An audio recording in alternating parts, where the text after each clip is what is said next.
Hello, hello, Audio Apocalyptica. This is Johnny Franks on Radioactive Radio for everyone who pines for the days of pines. Those were a kind of tree, right? Johnny thinks so. Coming to you live from my mountaintop bunker with an energy and excitement that belies the inner turmoil that plagues this exceptional specimen. Because it seems that when Johnny spoke in haste before, that was also speaking in haste, and perhaps we're seeing some sort of pattern emerging that would make Johnny uncomfortable if he thought about it for too long. But sometimes even the most sure-footed of starry romances can find the rocky ground wobbly beneath their feet. And what I'm trying to say is, it's over between me and Johnny, too.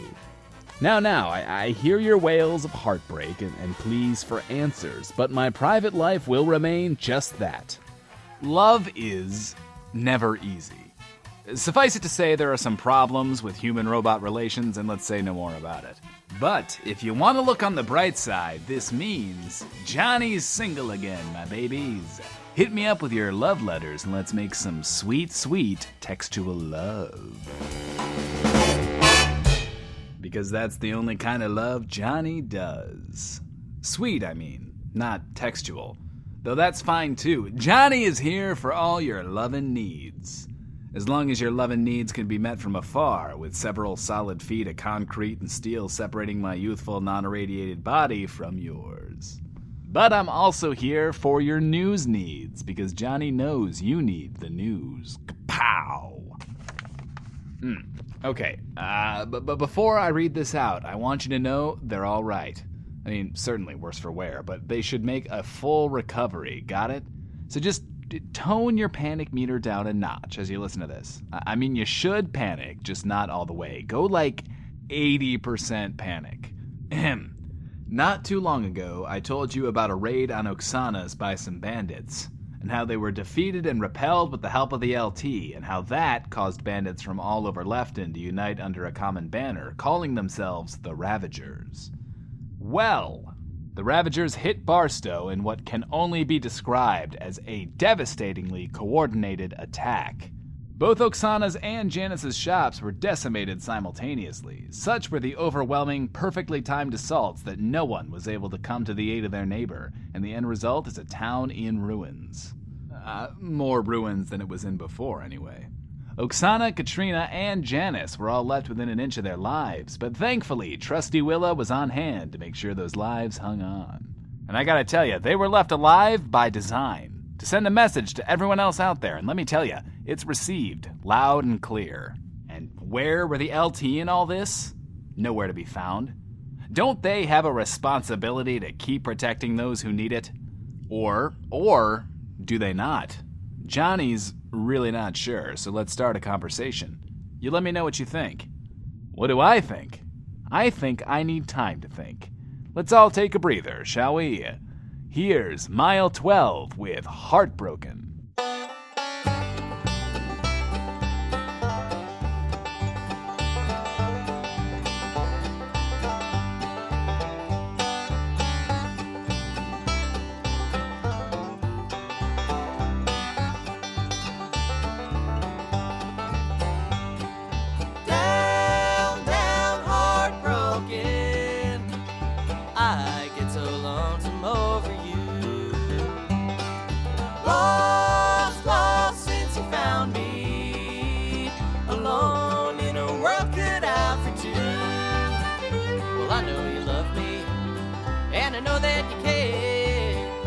I felt the same way. I tell you true, I swear.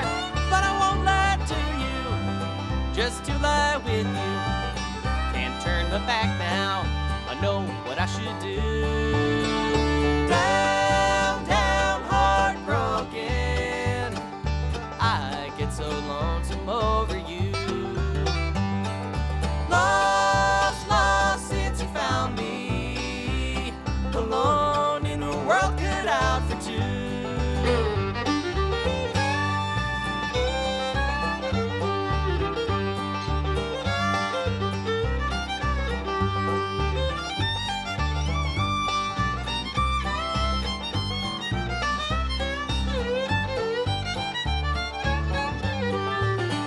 Now you know about me.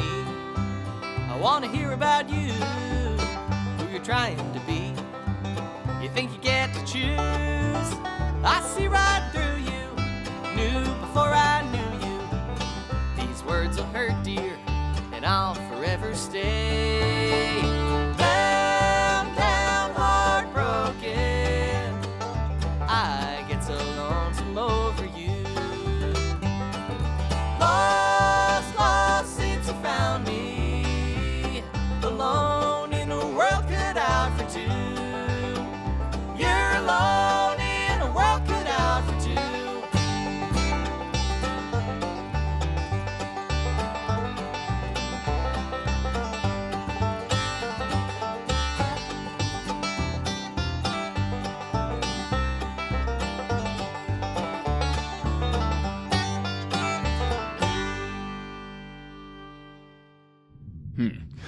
Yeah, let's all pretend I didn't just give you an unintentional window into my soul, shall we? Now, you want to know what I think about this whole Ravager situation? Even if not, you're gonna hear it, because it's my show.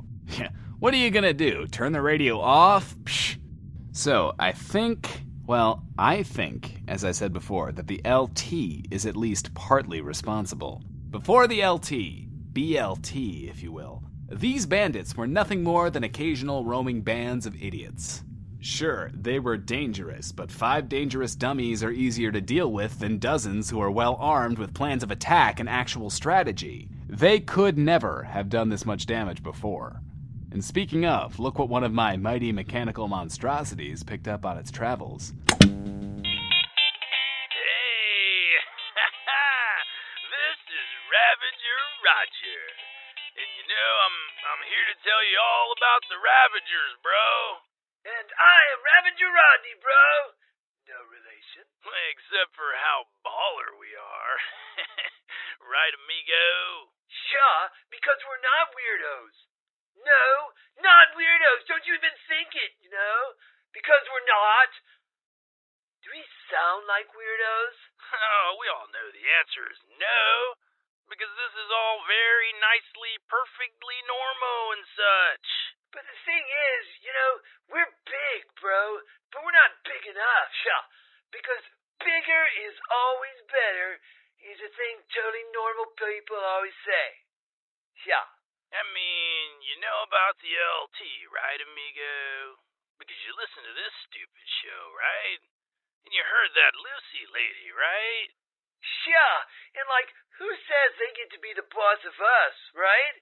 Us normos out here just trying to eat to get by, bro. Isn't that, you know, what us normos do? Oh, man. And that Oksana lady had food and we needed it. And that Janice lady had weapons and we needed them. Are you afraid of us totes normo Ravagers? Do not be.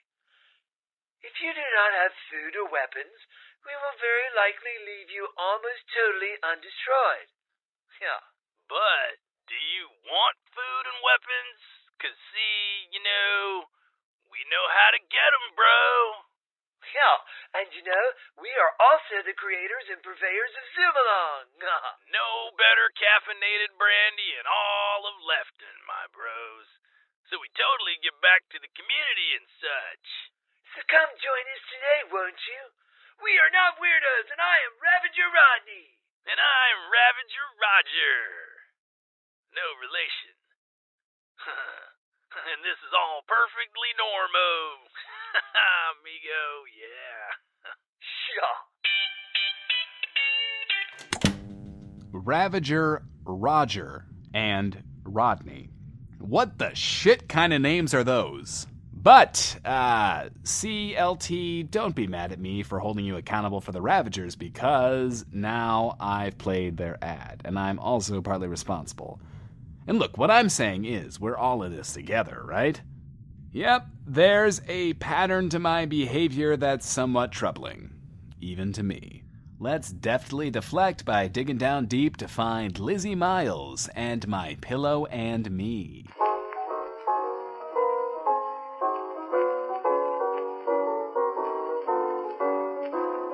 I've got the old soul, you know, feeling cold.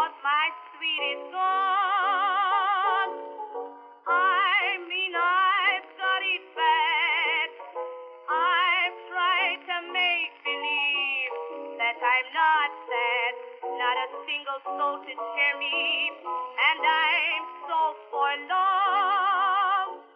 No one to hear my cries and sympathize. Nobody knows but my pillow and me. Nobody knows half the troubles I see. It's my delusion. Life is not a sweet song. It's my conclusion that the whole entire world is wrong times when I'm smiling, when I ought to be sighing, to be crying for a little bit of sympathy. Lonesome me, I'm trying to make them believe everything is satisfying. Oh, nobody knows but my pillow and me. Nobody knows but my pillow and me. Nobody knows half the troubles I see. It's my delusion. Life is not a sweet song. It's my conclusion that the whole entire world is wrong times when I'm smiling, when I ought to be sighing, should be crying for a little bit of sympathy. Lonesome me, I'm trying to make them believe everything is satisfying. Oh, nobody knows but my pillow and me.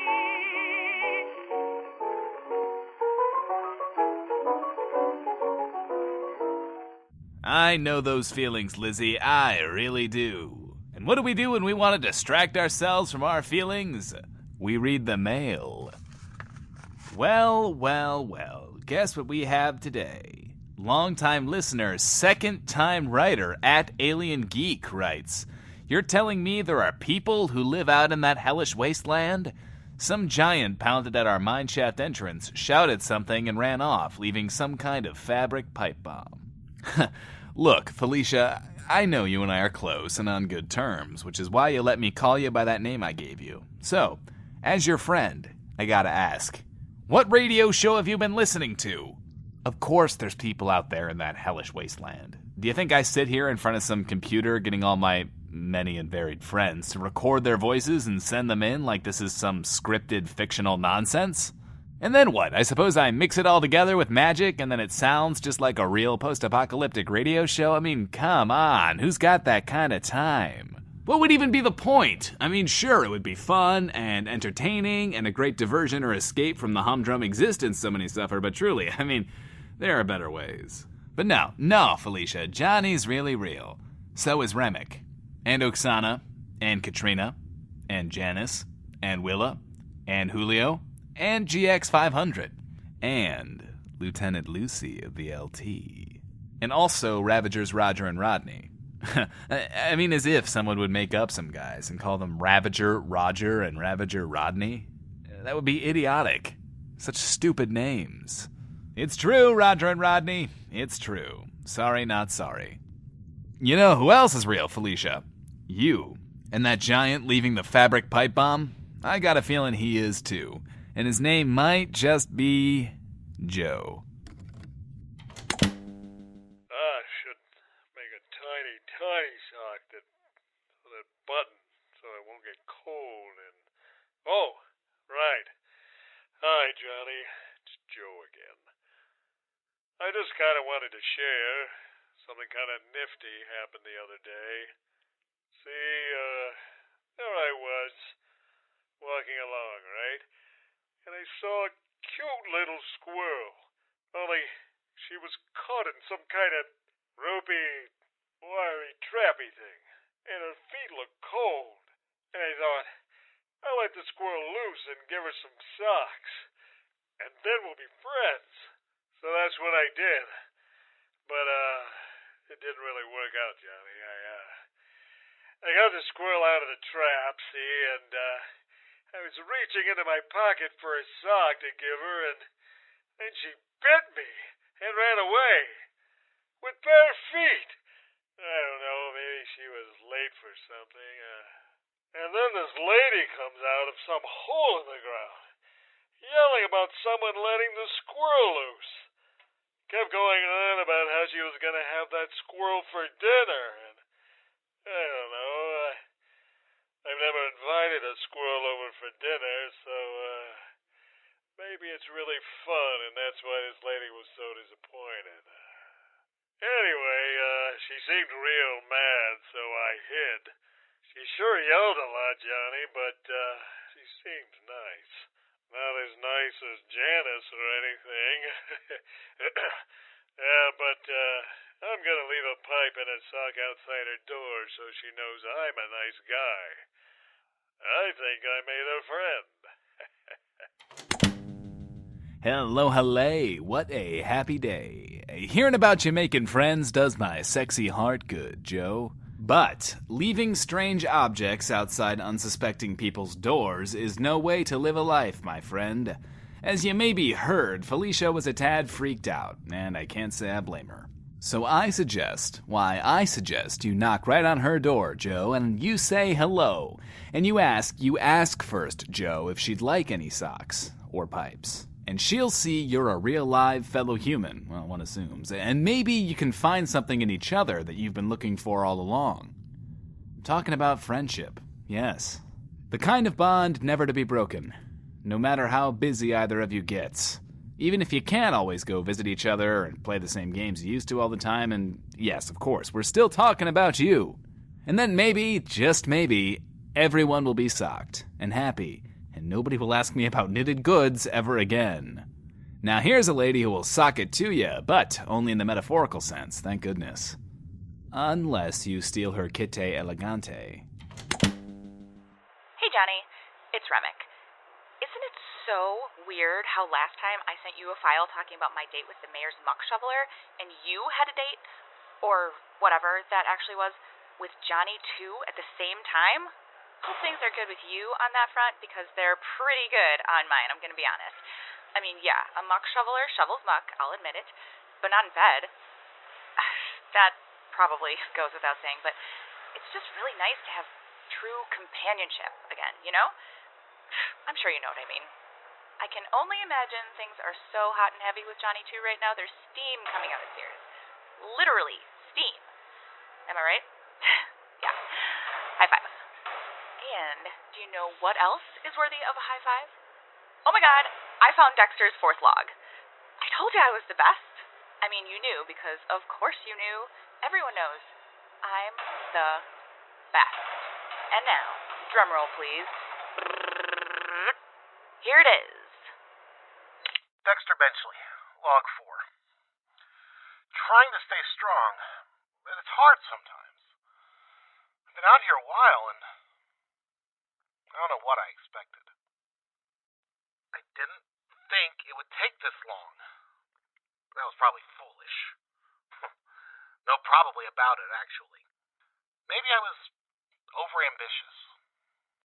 I'm not giving up, but sometimes I feel like I want to. Then I look at Henrietta, and I remember you, the way your hand fits in mine. I miss you so much. But you're why I'm doing this. You deserve better. And I'm going to find it. I hope. You know, I'm really glad things have turned around for Dex. That's what I call him. We're buds now, since I'm his boss at the candy shop and all.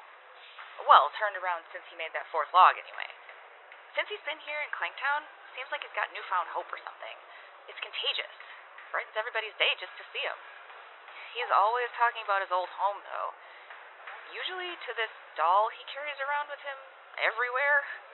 I haven't asked him about it because I don't want to pry. Though, if he hears this, hey, Dex, how are ya? It's a nice doll and all. I gotta go. Well, Remmick, Johnny's very happy for you and the mayor's muck mover. I'm glad you seem to have found what you're looking for. Even if Johnny didn't have quite the level of luck that you did, I mean, I'm magnanimous enough to be happy for my friends, even when things are shit for me personally. You see? This is me being happy. But thanks again for the update, Remmick. It's nice to know I can count on you like clockwork to get your reports in. And good work finding that fourth log. You've heard her say it before, but I'm gonna make it radio celebrity official. Remmick's the best snaker who ever snaked. And if anyone has a problem with that, they can take it up with Donnie Blanks. That guy's a prick. But I'm not, so send me your mails, why don't you? Hit me up at Mountaintop Stud on the Twitters, or stuff my inbox at host@radioactiveradio.com. And include OK2Air so the world can hear just how much you love me. Until next time, my audio apocalyptica, keep forging friendships, keep love alive, and keep your Johnny Franks. Active Radioactive Radio, Episode 7, Johnny's a Broken Man. Featuring the voice talents of Jack Kalk as Johnny Franks, Zeke Alton as Roger, Philip Weber as Rodney, Philip Weber as Joe, Jesse Moore as Remmick, and Dave Morgan as Dexter. Written and directed by Jeffrey and Susan Bridges. Joe's Question written by Dragon X Blink. Assistant Director Anna Rodriguez. Active Radioactive Radio theme taken from Main Stem by the United States Army band Pershing Zone. Featured music selections. Heartbroken by Mild 12 at mild12bluegrass.com and My Pillow and Me by Lizzie Miles. Active Radioactive Radio, created by Jeffrey and Susan Bridges. Copyright 2016, Pendant Productions.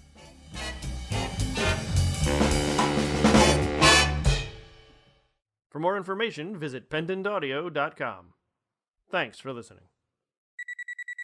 Donnie Blanks makes no real claims as to the behavior, actions, or attitudes of Donnie Blanks should such a person actually exist. If you have a problem with the use of Donnie Blank's name, please take it up with Dexter Bentley or on second thought just go sit on attack.